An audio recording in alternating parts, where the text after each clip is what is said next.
Hello students. तो आप लोगों ने मैटर जान लिया कि मैटर क्या होता है और वो किस चीज का बना होता है। उसके बाद मैटर के जो पार्टिकल्स हैं, मैटर किस चीज के बना होता है? Matter is made up of particles. वो छोटे छोटे पार्टिकल्स से बने होते हैं, है ना। हम लोगों ने यही पढ़े ना आप लोग इस चैप्टर में कि मैटर होता क्या है। जो भी सब्सटेंस जिसके पास मास है और वो स्पेस ऑक्युपाई करता है तो वो हमारा क्या है? मैटर है। अब मैंने बहुत सारे एग्जांपल्स दिए हैं आपको कि आपके आसपास जहां पर भी आप बैठे हो, आपके आसपास जो भी सब्सटेंस है, अगर उसके पास मास है और वो एक स्पेस ऑक्युपाई कर रहा है, इसका मतलब ये कि वो मैटर है। उसके बाद हम लोगों ने पढ़ा कि मैटर किस चीज का बना हुआ होता है। What is matter made up of? तो हम लोगों ने जाना matter is made up of particles, यानी कि छोटे छोटे पार्टिकल से मिलकर के एक मैटर बनता है। ठीक है ना। उसके बाद हम लोग क्या होगा? Characteristic of particles of matter, यानी कि मैटर के पार्टिकल्स की कैरेक्टरिस्टिक देखी हम लोगों ने। 4 कैरेक्टरिस्टिक देखी।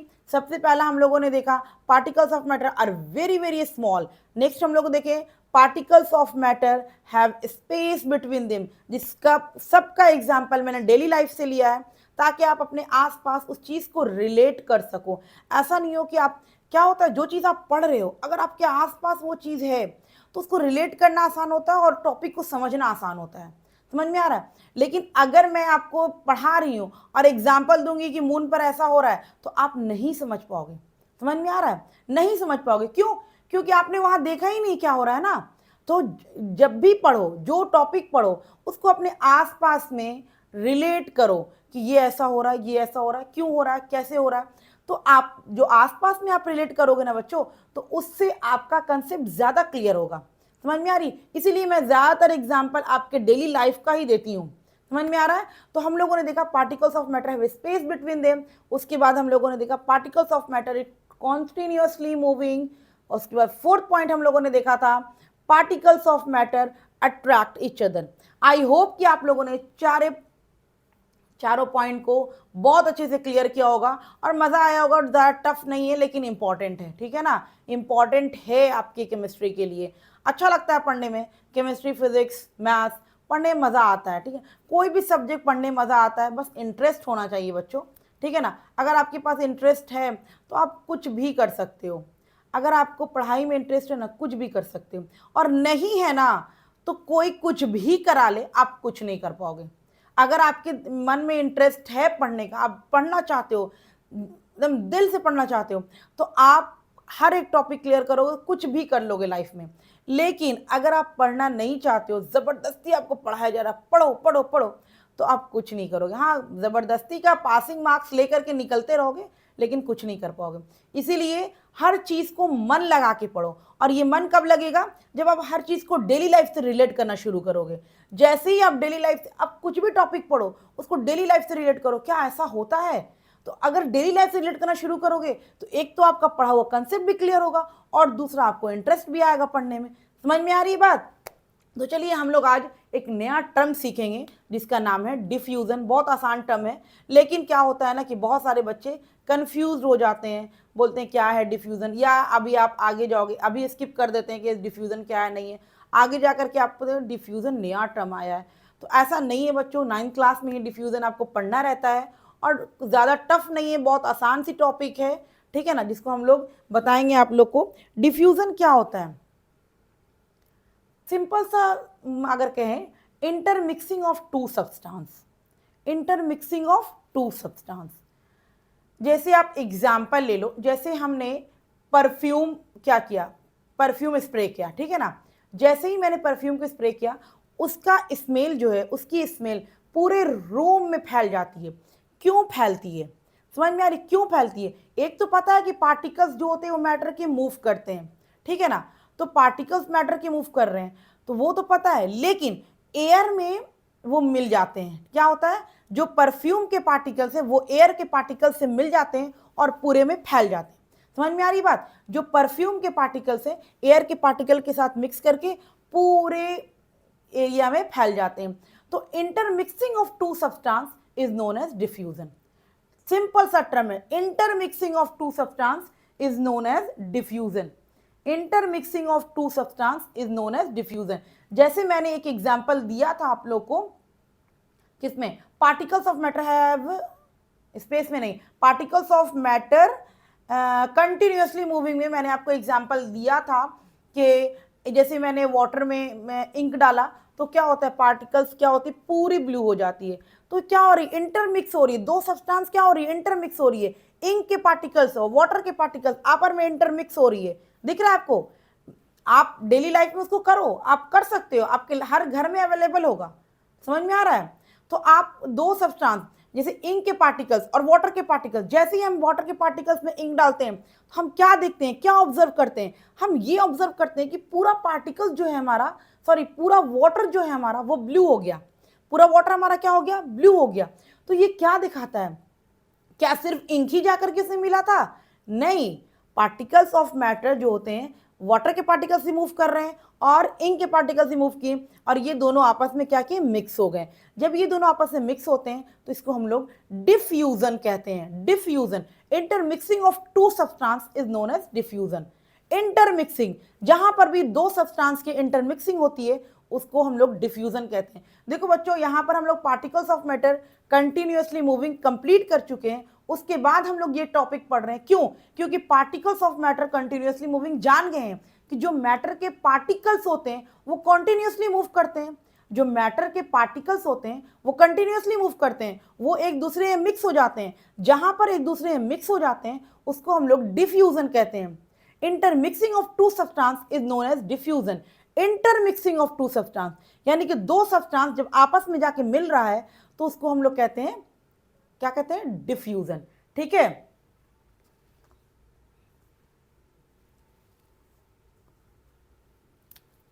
यहां पर आप लिख सकते हो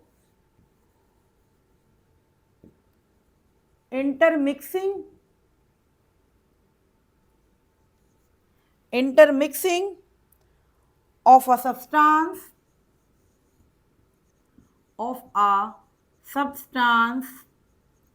intermixing of a substance with another substance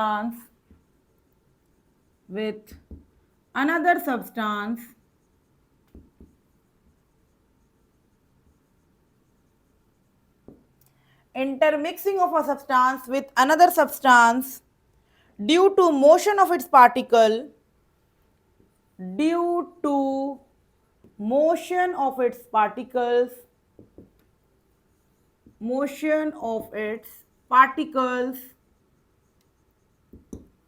is known as diffusion। ठीक है, ये आप इसको डिफ्यूजन भी लिख सकते हो, इज कॉल्ड डिफ्यूजन। समझ में आई बात। डिफ्यूजन बहुत ही आसान सा टर्म है, intermixing of a substance with another substance due to motion of its particles is called diffusion. क्या हो गया, इंटरमिक्सिंग ऑफ अ सब्सटेंस, यानी कि एक सब्सटेंस दूसरे सब्सटेंस में मिल जा रहा है। क्या, क्यों मिलता है, क्योंकि पार्टिकल्स के बीच में मोशंस होते हैं, पार्टिकल्स कॉन्टिन्यूअसली मूविंग, ठीक है ना, तो इसको हम लोग डिफ्यूजन कहते हैं। ठीक है, इसको इस तरीके से भी लिख सकते हो, the process by which particle moves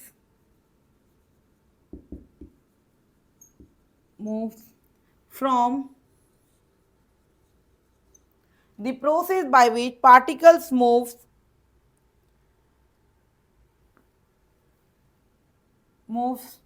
from a region of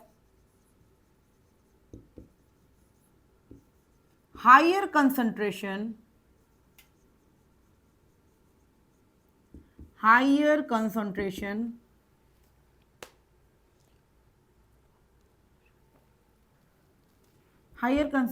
to the region of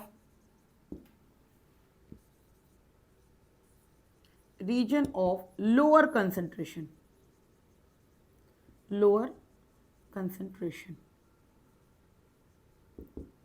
to the region of lower concentration until they are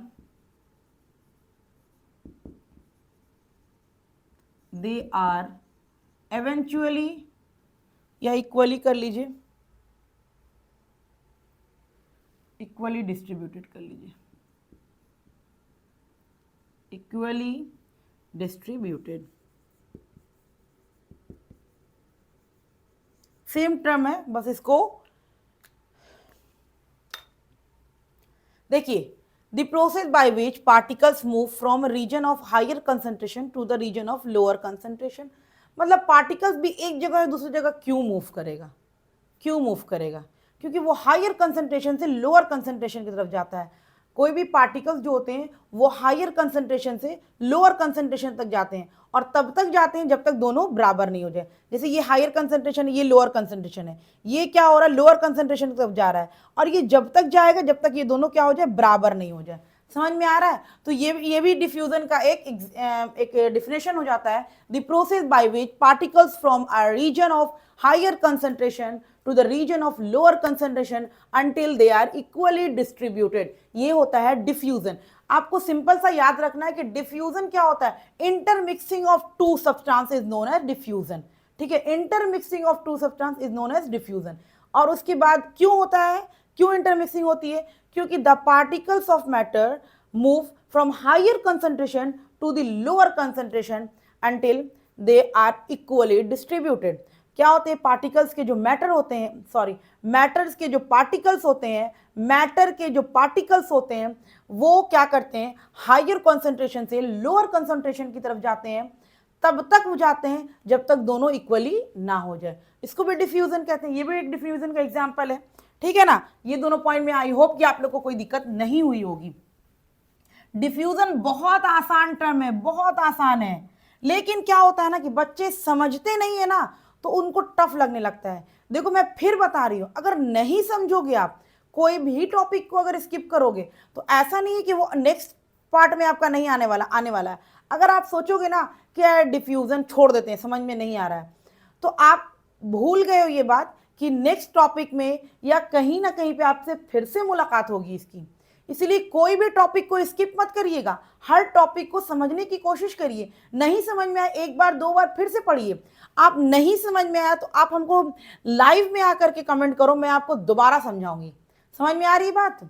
वैसे मैं लाइव में आकर के जो टॉपिक क्लियर करती हूँ उसको फिर से एक बार करा करके ही मैं कुछ क्वेश्चन अराइज करती हूँ। आई होप कि आप लोग समझ रहे होगे मेरी बात, समझ में आ रही बात? तो नेक्स्ट हम लोग टर्म चलेंगे, डिफ्यूजन होता क्या है, क्यों होता है डिफ्यूजन, क्यों होता है? Diffusion occurs due to random motion of, due to random motion of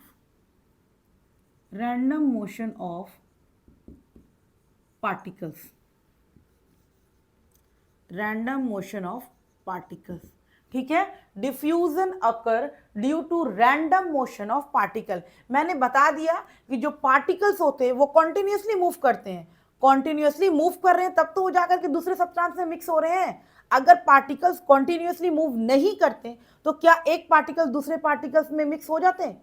नहीं होते। कैसे होते हैं? जैसे मैं ये दो पेन लिए, ठीक है, अभी ये पेन बिल्कुल भी मूव नहीं कर रहे हैं, लेकिन जब ये मूव करेंगे तो क्या हो रहा है, एक दूसरे से टकरा भी रहे हैं। लेकिन जब मूव नहीं करेंगे तो कैसे टकराएंगे? समझ में आ रही है बात? तो डिफ्यूजन कब होगा? जब पार्टिकल्स मूव करेंगे। अगर पार्टिकल्स मूव नहीं करेंगे तो डिफ्यूजन नहीं होगा। Diffusion occur due to random motion of particles, ये पॉइंट आपको क्लियर हो जाना चाहिए।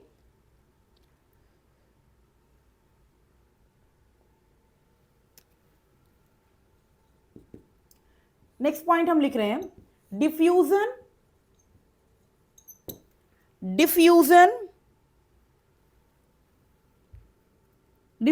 Can be happen in gases, liquid and sometimes in solid, ठीक है ना? क्योंकि आप लोग जानते हो कि मैंने यहां पर लिखा है कि diffusion can be happen in gases, liquid and sometime in solid. क्यों? क्योंकि हम लोग जानते हैं कि पार्टिकल्स ऑफ मैटर जो गैस में होते हैं वो बहुत इजीली मूव करते हैं और बहुत फास्ट मूव करते हैं, क्योंकि गैस में दो पार्टिकल्स के बीच में फोर्स ऑफ अट्रैक्शन कम होते हैं. समझ में आ रही है? दो पार्टिकल्स के बीच में फोर्स ऑफ अट्रैक्शन कम होते हैं, तो पार्टिकल्स उसमें बहुत इजीली मूव करते हैं और बहुत फास्ट मूव करते हैं. और उससे कम लिक्विड में है. लिक्विड में दो पार्टिकल्स के बीच में फोर्स ऑफ अट्रैक्शन होता है, लेकिन गैस से थोड़ा ज्यादा होता है, तो उसमें जो पार्टिकल्स हैं वो भी मूव करते हैं. लेकिन सॉलिड में जो पार्टिकल्स हैं वो क्या होने, वो दो पार्टिकल्स के बीच में फोर्स ऑफ अट्रैक्शन बहुत ज्यादा है. फोर्स ऑफ अट्रैक्शन बहुत ज्यादा है तो पार्टिकल्स इजीली मूव नहीं करते हैं. इसीलिए diffusion can be happen in gases, liquid and sometimes in solid. कभी कभार सॉलिड में भी डिफ्यूजन देखा गया है, लेकिन ज्यादातर डिफ्यूजन जो होता है वो गैस में होता है और लिक्विड में होता है. क्लियर है पॉइंट? ज्यादातर डिफ्यूजन गैस में होती है और लिक्विड में होती है. सॉलिड में कभी कभार अगर देख लिया गया है, इसका भी एग्जाम्पल अभी आप पढ़ोगे, चैप्टर में आते जाएगा, आपको टेंशन लेने की जरूरत नहीं, वो धीरे धीरे आते जाएगा. ठीक है ना बच्चों? उसके बाद हम लोग थर्ड पॉइंट चलेंगे.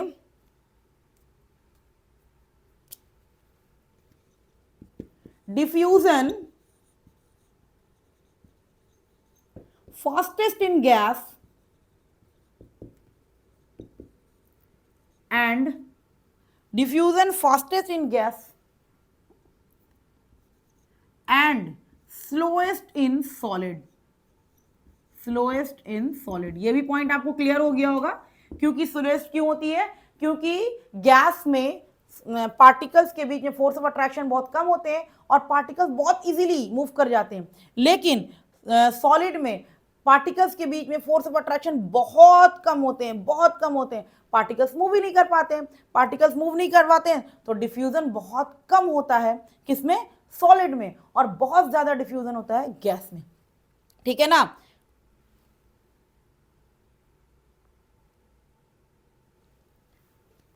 यहां पर एक पॉइंट लिख देते हैं हम. ये जो थर्ड पॉइंट हो गया, इसके बाद का पॉइंट हम यहीं पर ऐड करते हैं. डिफ्यूजन does not require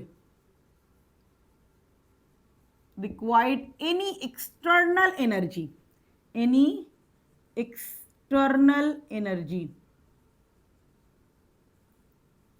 ठीक है ना? ऐसा नहीं होगा कि जैसे मैंने आपको बताया कि सॉलिड में जो होता है, सॉलिड में डिफ्यूजन नहीं होता है, ना के बराबर होता है, क्योंकि उसमें जो पार्टिकल्स होते हैं वो आपका क्या है, टाइटली मूव रहते हैं. मैंने इसमें फोर्स ऑफ अट्रैक्शन बीच में बहुत ज्यादा होता है. तो ऐसा नहीं होगा कि आपको अगर आप एक्सटर्नल एनर्जी उसमें अप्लाई करोगे तो उसमें डिफ्यूजन हो जाएगा. ऐसा नहीं. Diffusion does not require any external energy. Diffusion करने के लिए एक्सटर्नल एनर्जी की जरूरत नहीं होती है. क्लियर है पॉइंट? उसके बाद हम लोग जाएंगे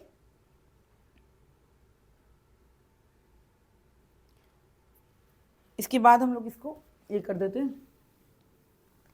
ठीक है? यहां पर मैं लिखती हूं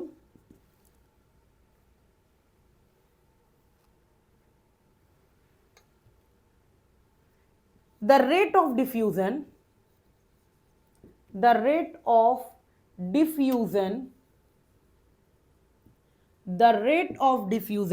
depend on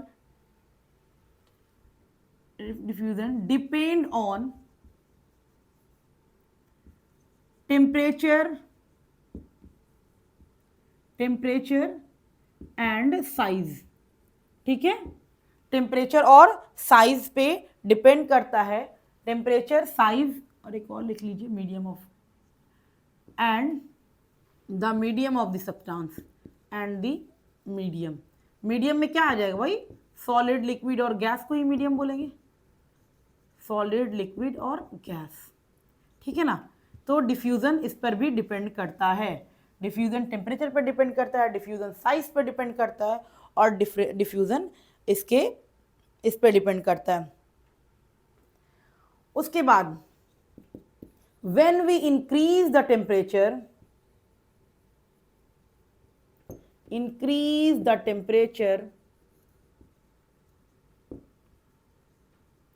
when we increase the temperature diffusion is faster, diffusion is faster. देखो इसका एग्जाम्पल सबसे अच्छा है कि जब आप लोग के घर में खाना बनता है, ठीक है ना, जब वो गर्म रहता है तो बहुत अच्छी खुशबू आती है, वाह आज तो घर में ये बन रहा है। लेकिन वो जब ठंडा हो जाता है तो क्या कोई खुशबू आती है? कभी आपने नोटिस किया है कि जब घर में कुछ अच्छा खाना बन रहा है तो बहुत अच्छी स्मेल आ रही है, बहुत अच्छी स्मेल, जब वो खाना ठंडा हो जाता है तो फिर कोई स्मेल नहीं आती है। क्यों? क्योंकि जब वो गर्म रहता है तो उसके पार्टिकल्स क्या होते हैं, बहुत तेजी से मूव करते हैं, एयर में मिक्स होते हैं और वो चारों तरफ फैल जाते हैं। तो इसीलिए यहां पे कह रहा है diffusion is, when we increase the temperature diffusion is faster. जितना टेम्परेचर ज्यादा होगा डिफ्यूजन उतना ज्यादा होगा, जितना टेम्परेचर कम होगा डिफ्यूजन उतना कम होगा। ठीक है ना, यहां पे आप लिख लो टेम्परेचर अगर ज्यादा होगा बच्चों तो मोशन बहुत तेज होगा, ठीक है ना, मोशन बहुत तेज होगा। मोशन अगर तेज होगा तो डिफ्यूजन भी हमारा तेजी से होगा, डिफ्यूजन भी हमारा तेजी से होगा। ठीक है, इसका एग्जाम्पल आप डेली लाइफ में ले सकते हो। डेली लाइफ में जब टेम्परेचर ज़्यादा होता है तो पार्टिकल्स बहुत तेज़ी से मूव करता है, या इसको आप लोग काइनेटिक एनर्जी भी कहते हो, काइनेटिक एनर्जी। ठीक है, मोशन को आप काइनेटिक एनर्जी बोल सकते हो, काइनेटिक एनर्जी के फॉर्म में। काइनेटिक एनर्जी क्या होती है? Energy process due to the motion of the particles. और क्या होता है काइनेटिक एनर्जी?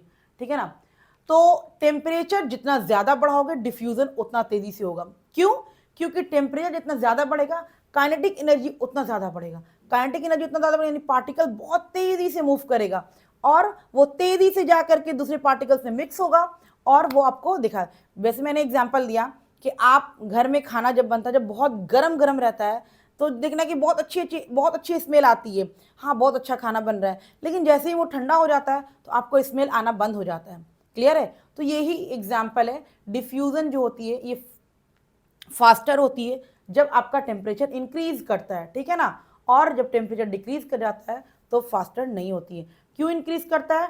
टेम्परेचर जैसे ही बढ़ाते हैं तो काइनेटिक एनर्जी बढ़ जाती है। काइनेटिक एनर्जी क्या होती है? जो पार्टिकल का मोशन है वो इंक्रीज कर जाता है। अब वो इंक्रीज किया तो डिफ्यूजन फास्टर होगा। समझ में आया बच्चों? तो ये था आपका छोटा सा टॉपिक डिफ्यूजन, और बहुत इंपॉर्टेंट टॉपिक।